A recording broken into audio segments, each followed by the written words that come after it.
about Jacob and this figure, this supernatural figure, God, wrestling and fighting it out at this river, the Jabbok, at this spot, Peniel.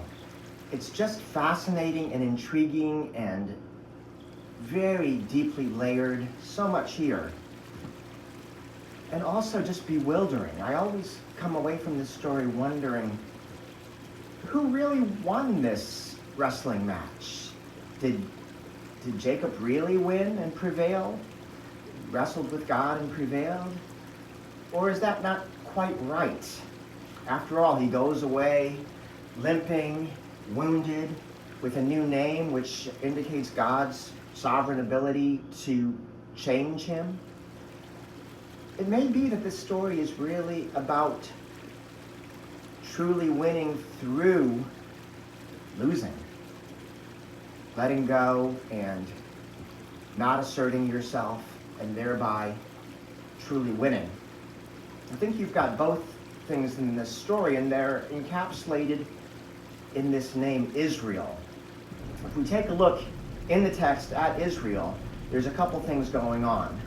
There's two different roots at issue here.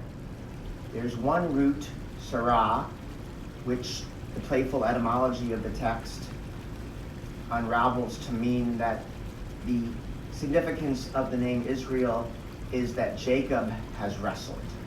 Jacob has wrestled with God and prevailed. But if you do a scientific etymology of the name Israel, there's another root, Sarar, which means rule, as in the matriarch Sarah, meaning princess.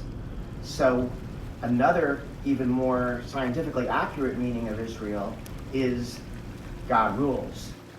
God is in charge. You see both of those things in this text, and there is no one clear loser. And in fact, maybe everyone wins. Jacob prevails in that he goes away from this text having received a blessing. There's a Hittite text that's similar. A Hittite king is wrestling with the deity, interacting. The deity's worried that the Hittite king will prevail, and the Hittite king demands a blessing for his rule. Similarly, Jacob walked away from this contest blessed. But he's also changed. And in this way, God reigns, God rules, God wins. God changes his name, indicating both God's sovereignty and a change in Jacob's character. And Jacob's character changes because even though God is using his own tenaciousness, his own willing to confront, willing to take a chance, go up against God and wrestle, still it's transformed. That genuine character is transformed in a way that moves Jacob's authentic personality into God's plan. So he's still tenacious and brave, and he's going to meet Esau, but he sees God's face in Esau. He sees the image of God in Esau. Esau is no longer just an object to trick and to fool and to rob and to sneakily supplant. And there's a wonderful play. This wrestling at Peniel is a place where Jacob sees the face of God, and he prevails, he lives. It doesn't kill him. But in the same way, he comes up against Esau. Esau, he thinks, is wanting to kill him, but he instead treats Esau as the face of God. He says, I see in you the face of God, Esau.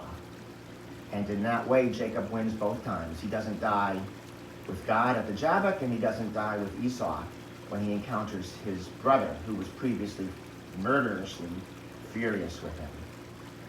Everybody wins in this story, I think.